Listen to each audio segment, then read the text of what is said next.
welcome back to the All Gritt podcast. Today I am your host, Adrian. I'm flying solo today, guys. You tell me how I do. We got some big announcements. We could not wait till next week. We want to reach out to you guys and let you know. We have a website now. For those of you listening that are with us on Instagram already in our personal accounts, thank you. We also want to let you know we have a podcast Instagram now, so follow us there. Our IG username is all_grit_podcast. So follow us on Instagram. And you know what? Some of you guys are on Spotify, on Amazon Music. Man, we are truly grateful to have all you with us, to have a good time with the guys. Those true diehard Lions fans, and some of those that, like the Lions, we welcome you as well. And last announcement for today, I promise, guys, we're going to be on YouTube. I know, crazy, right? Look out, Pat McAfee, because we're coming for you. So look for us on YouTube, same username, All Gritt Podcast, and there you could probably see us pretty soon on camera. All right, let's get to the important stuff. All right, so Arizona left the Lions pretty bruised up. If you follow closely, we got some major injuries.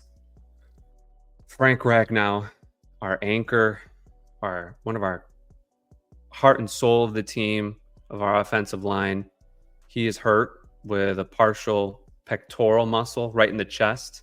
It's important. He's pushing big guys down the middle. And breaking news earlier, straight from Dan Campbell, he will not be playing on Monday night against the Seahawks. So it is a huge blow to our big guys up front. And, it is sad, but, it's for his own good. We need Frank later in the season. We need Frank for the playoffs. It's better to let him rest this week. The Lions have the bye week next week. And then after that is when we go back to playing again against Dallas. So if you think about it, that gives Frank 3 weeks to try to recover, to try to get that pectoral muscle healthy. Maybe he's not ready for Dallas, and that's okay. I'm fine with that. If he needs more time, give him all the time that he needs so that he can be ready towards the end of the season. We're only coming in on week 4, guys. We have a long way to go. So it's okay if Frank, we're going to miss him on Monday, but that'll give Graham Glasgow, he's going to slide over to center. That'll give him some practice. He stepped in last year, several games, and he did a great job. And I think the backup left guard will be Coyote Awasika. He's pretty good. He was in the NFC Championship game last year. If you guys keep up with the Lions, he played pretty well. I believe he's next in line, but there could be some surprises. This year's a new roster, and there could have been maybe some movement on the offensive line. But all in all, don't worry. I think those guys up front will be able to communicate, and it'll be a challenge, but we'll be okay. Next up on the injuries, this one did stink a lot. Marcus Davenport. He's gone for the year, guys. He has been moved to IR. His season's over, unfortunately. So what this means is Brad Holmes, our GM, he's going to have to go to the trade market to see if someone is out there, which I personally don't feel like he will do, just kind of looking at Brad Holmes' past. I think they're going to first give Josh Paschal a big opportunity to try to step up. There's been a lot of talk. People like, James Houston, it's his time to shine. My personal opinion is James Houston is not your guy. He is flashy. He can get sacks, but he's not the big defensive end that Aaron Glenn likes on his defense. If you look on even the last few years, like people like Charles Harris, who didn't pan out. They got Marcus Davenport, this big guy on the opposite side of Aiden, and they drafted Josh Paschal, a big defensive end, to not only rush the passer, but stop the run. And I think that's what Aaron Glenn wants.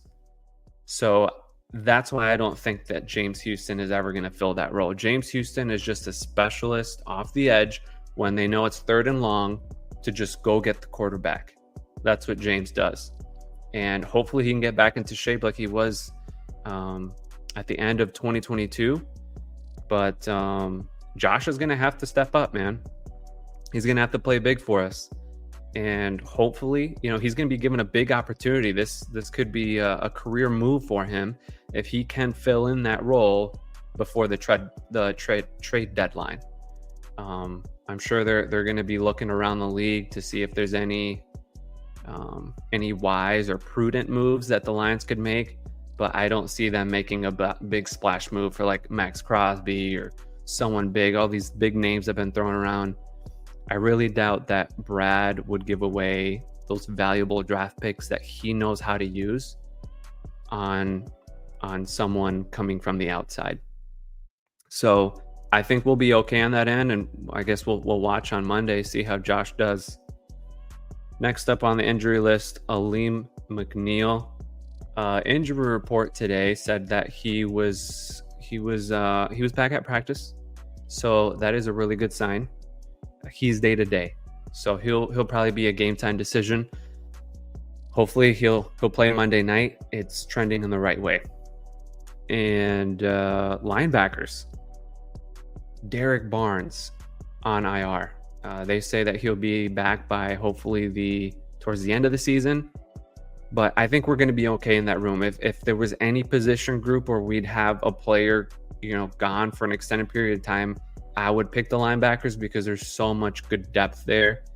Alex Anzalone's back at practice this week. He just was out last week from a concussion, so I'm sure he's going to clear protocol this week. He'll be back in action for Monday night. And I mean, Jack Campbell, Malcolm Rodriguez, Jalen Reeves-Maybin will be completely fine in the linebacker room until Derek comes back. And finally, our safety room. We all saw that nasty hit from Brian Branch. I think it was on Trey McBride, the tight end from Arizona. But he had a nasty hit. It was a concussion. But he's doing drills. Today on the practice report, he was non-contact, of course. He's still going through concussion protocol, but he should hopefully clear by Monday night. It gives him an extra day to get back. So he will hopefully suit up for us and hopefully catch an interception. So that is our injury report. To be honest, if we compare with other teams, the Lions aren't doing so bad. This is going to happen to every team. We just have to be prepared for it, and just kind of swallow it and accept it that some of our favorite players, some players that we look to, they're going to get hurt. It's a violent game. Just, we go to the next man up. So, all right, switching gears here. Let's look ahead to the Seahawks game. This one's interesting. Why? Because the Seahawks have a new coach this year, Mike Macdonald. If you are a true Michigander, you know exactly who that is. I think of him as the Ben Johnson of defensive coordinators. He's young, highly creative, and intelligent. Last year he was the defensive coordinator for Baltimore, and before then he was the defensive coordinator at none other than the University of Michigan. Go Blue, Wolverines.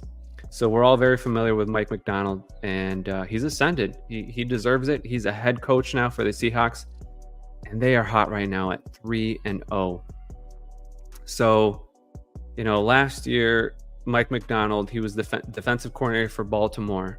And if you guys remember, Baltimore blew us out pretty bad.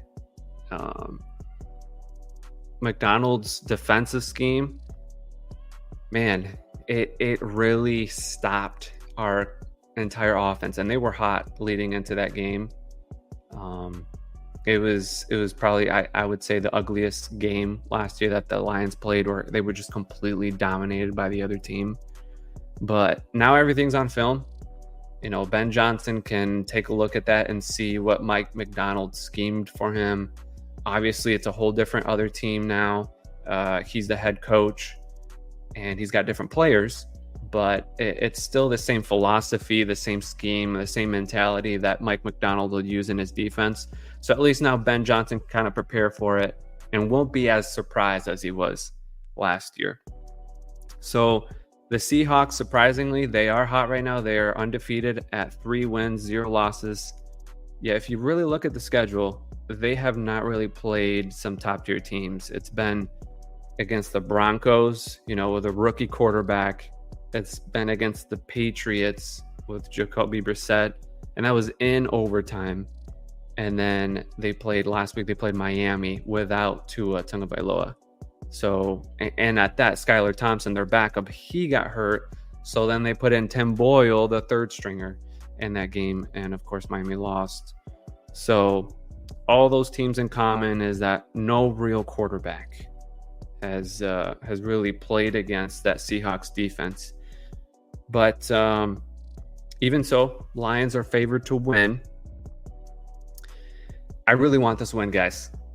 I really want it.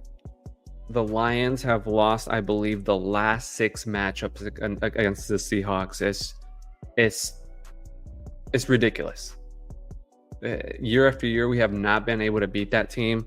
I mean, it had been under Pete Carroll in the past. Maybe he had our number.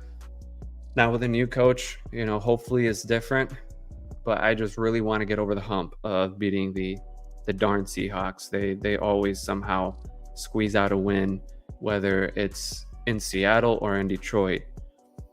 And I will have to admit, it is going to be the toughest game so far this year. The Seahawks, they're no easy team, and I think they're the most complete team that we've faced so far compared to the other teams we played. And their defense is just as stout as ours.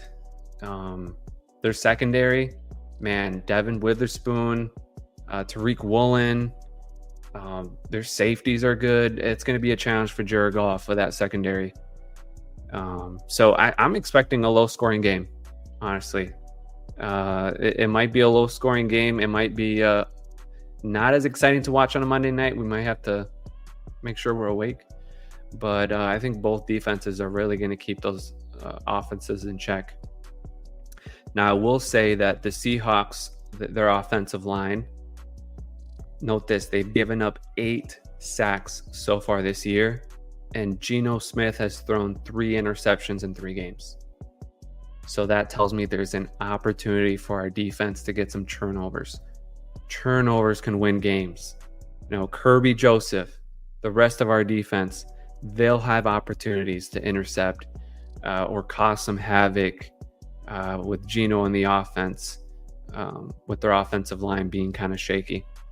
So all that being said, I'm hoping the Lions win. I think, like I said, it'll be low scoring. I'm going to predict probably a Lions win of 20-14. So we'll watch on Monday. It is exciting. We got our black uniforms being premiered. I think it's been a long wait. We've all, since they teased it like a year and a half ago, things leaked that, hey, Lions might get a black uniform.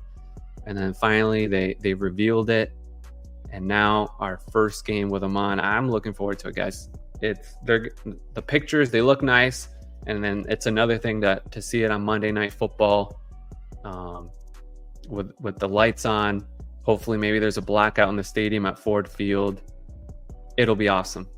It's not always that Detroit Lions fans have gotten to see their team on a Monday night on prime time with everybody talking about them. So it'll be exciting. So that is all for today. A quick word from our episode sponsor. Thank you to Annual Painting. Do you need some indoor or outdoor touch-ups to your house? Look no further.